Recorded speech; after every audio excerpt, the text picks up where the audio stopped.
Hey guys, it's Fitz from Primal WoW, and today I want to talk about raid consumables. Now, as the name implies, this is something generally people are going to be doing for raids, and specifically for progression raids, i.e., bosses that your guild hasn't really gotten down to farm level. However, hopefully, I'll be able to give some tips that people can take advantage of, outside of raids. Whether it just be five mans or non-progression raids, stuff you've got on farm.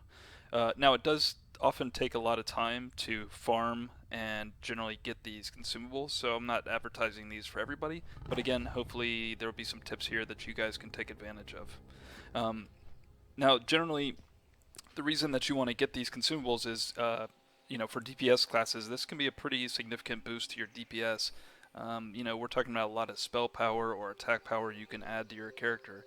So, if you're a DPSer and, the charts, getting high on the charts is something that you're interested in, by all means,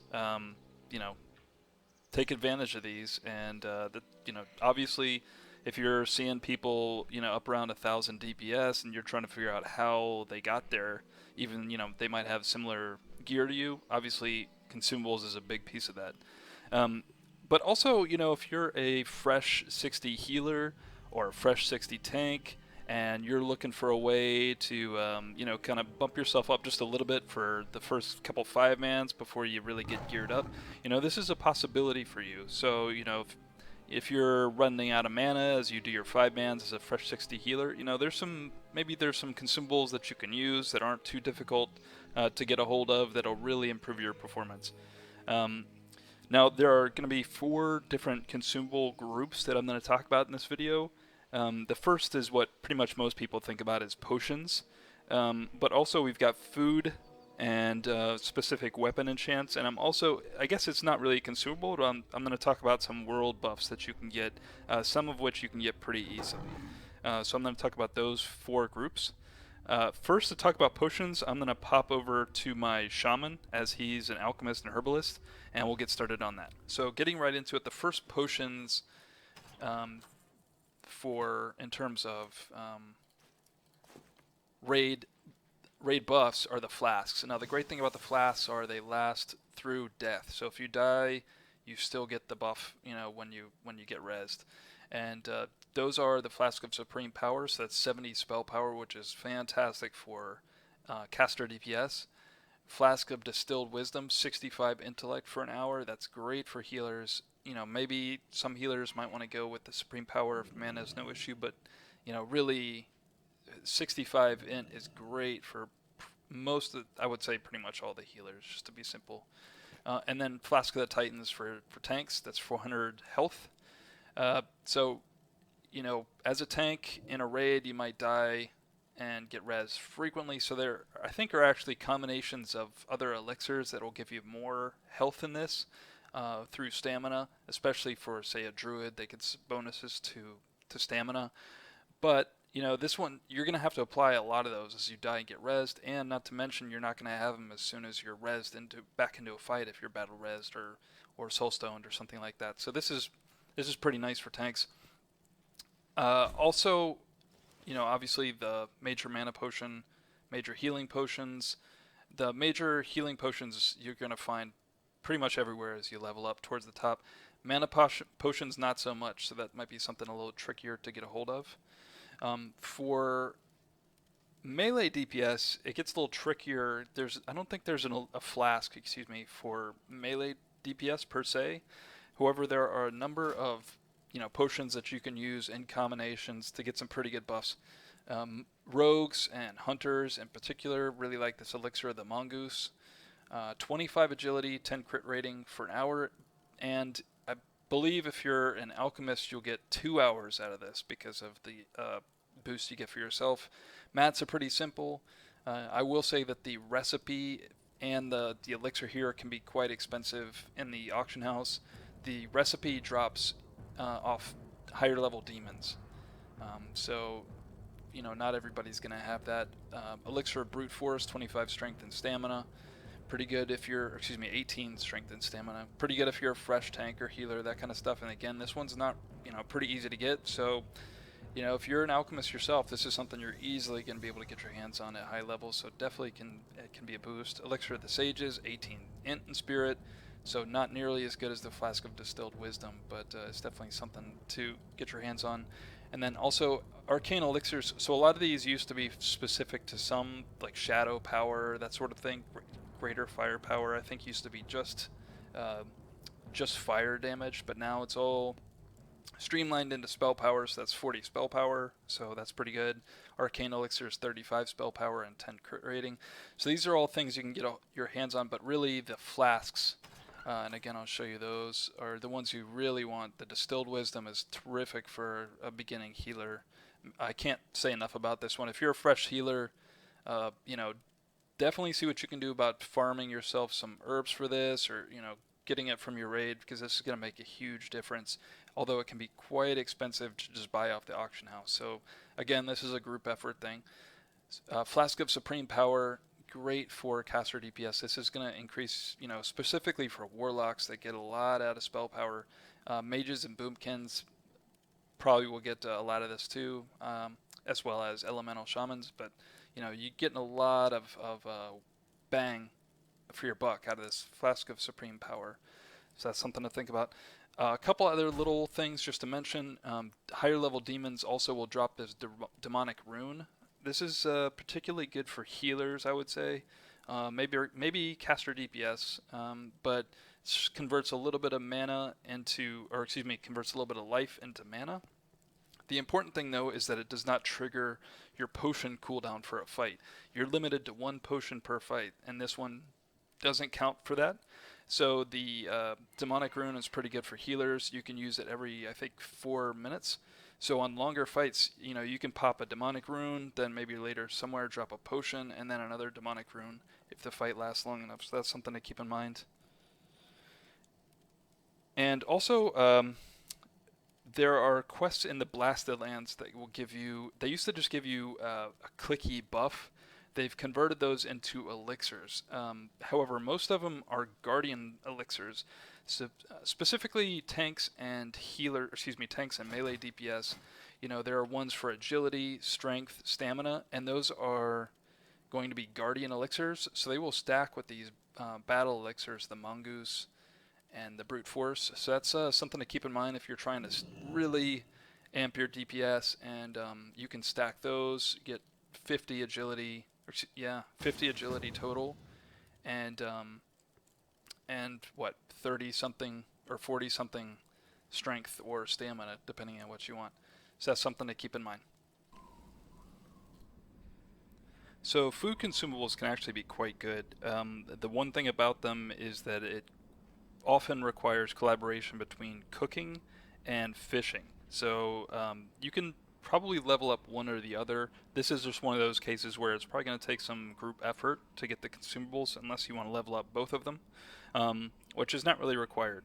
The only thing you really need is if you want to have this specific recipe of Clamette Magnifique, which is a really good recipe, that requires cooking. It's a quest, and you can't pass on the recipe. So if you want to be able to use that, you need to level up cooking to 225, which honestly is really quick, and it's going to be even faster if you do it while you level, because you'll get the materials to level up, just on your own. Doesn't really require any extra farming, just might require some extra bag space. But cooking and fishing both go very quickly, so that's something to think about as you're leveling up a character. Now, as I said, this is probably the best recipe you have access to right now. It gives you either 24 attack power or 14 spell power, so not a whole lot, but it lasts an hour, so very nice. All it requires is zesty clam meat, which is something you can get from clams that are dropped by mobs anywhere, maybe level 40 plus. It's not that difficult to get a hold of. And in fact, I think in our guild bank we have stacks and stacks of this stuff. So that's not really too difficult to get a hold of. The only thing that might be difficult to get is some of the other recipes. Like I said, this requires fishing as well. So Sagefish Delight is a pretty good recipe. gives you 8 mana per 5 for 15 minutes. So again, this might be something that could be pretty decent if you're a fresh healer, or if you're a healer that's going to be dealing with some long fights in your raids. That's, not an inconsiderable amount of mana over time. Um, it requires greater sagefish, which you can get from, I think, Alterac Mountains and the river in Stranglethorn Vale. Um, but this is maybe a case where group effort, somebody else can fish the greater sagefish and you cook it up. This one is tradable. Um, and there's another one that I don't have the recipe for. It's actually a little bit better than this in mana per 5, the Nightfin Soup. Uh, the only difference is that that one only lasts 10 minutes. So I think I actually prefer this one, even though you're not getting as much mana per 5. The really long fights, where this mana per 5 makes a huge difference. Some of those fights, you're going to be running out of the Nightfin Soup, whereas this one's going to last a lot longer. So that's something to think about, but there's also the Nightfin Soup. I'm not exactly sure where to get the Nightfin fish, but that's not too difficult. There are also a bunch of recipes that are great for tanks. They've got a lot of stamina. I think I've been told once we get into AQ, there's a recipe that's something like 25 stamina for 15 minutes, something like that, so pretty significant. But here's a recipe that's really easy to get, only requires level 35, and that's 12 stamina, so that's at least 120 hit points, possibly more if you're, say, Feral Druid. And there's, these are all over the place, these kinds of, there's another one, 12 stamina and spirit. They're not too difficult to get. As you can see, I'm not max cooking. There are better recipes than this. But that's something that can really help if you're a fresh tank. You're looking to buff up your health a little bit for your first couple runs. That's something to think about. For melee DPS, there are also some strength and stamina recipes. I'm not sure exactly what they are. I certainly can't make them, but I think we have them in the guild bank here. Let's see here. Maybe not. Here's another one, Spell Power by 14 for 15 minutes, and this one will not require cooking. You just have to get the food. Obviously, you don't require cooking just to get it. Here's one, Charred Bear Kebabs. That's 24 attack power, 20 strength, Desert Dumplings, and I don't have the recipes for these, so I can't speak to them. And here's the Nightfin Soup. Again, 10 mana per 5, but it's only 10 minutes. And there's also some kind of funky recipes you can get with this. I haven't really tested them out too much, but Small Flame Sack and Mystery Meat will give you Dragon's Breath chili. And if you eat that, occasionally you will hit your target with melee attacks with a fire attack as well. Judging from the server, that kind of stuff usually scales with spell power. So that's something to think about. Might be a little wrinkle you can throw in your game. If you have some spell power gear, if you're a specific character like that. So that's something to think about. But all in all, they can give you just a little bit of an edge for difficult fights, or if you're a fresh 60.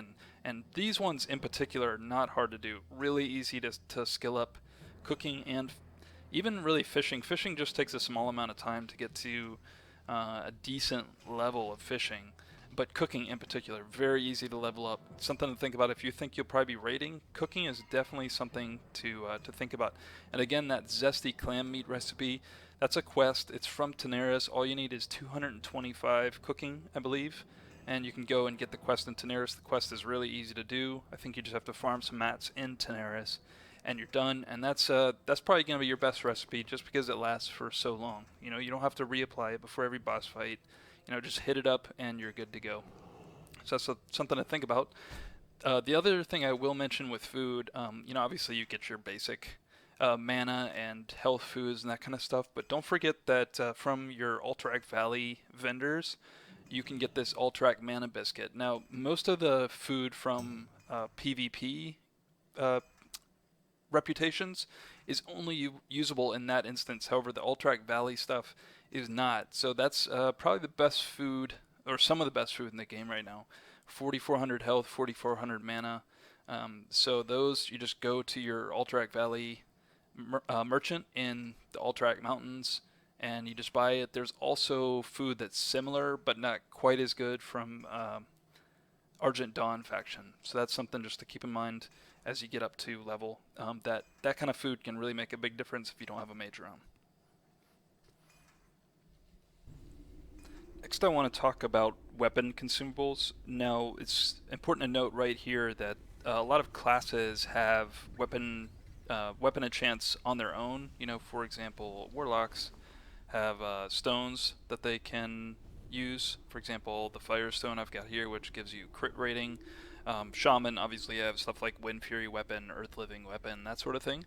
So if you are a class that has those, you know, maybe you won't get as much use out of these, but I can tell you that these are still, the ones that I'm going to talk about are in fact better than the Warlock Stones, and possibly, probably not the Shaman enchants. Those are pretty critical, but still better than this right here. Now, first off, you can get some from enchanting. Now, the ones I have here are from Zul'Gurub Rep, so if you're a fresh 60, you're not going to have these. But there are lower level versions. I just didn't pick them up on the leveling way up because I knew I was going to get these. So for healers, you want to use the Brilliant Mana Oil, and if you apply this to a weapon, you get spell power by 13 and 12 mana per 5, lasts an hour, persists through death. So very nice. It's not really too difficult to get. You know, large brilliant shards if you're an enchanter. You're probably gonna have a bunch of them. And purple lotus if you have access to an alchemist, or excuse me, a herbalist. Also not very difficult to get at level 60. So, you know, not really too difficult to get this, and it's got 5 charges. So that's 5 hours of consumables for not too much in the way of materials.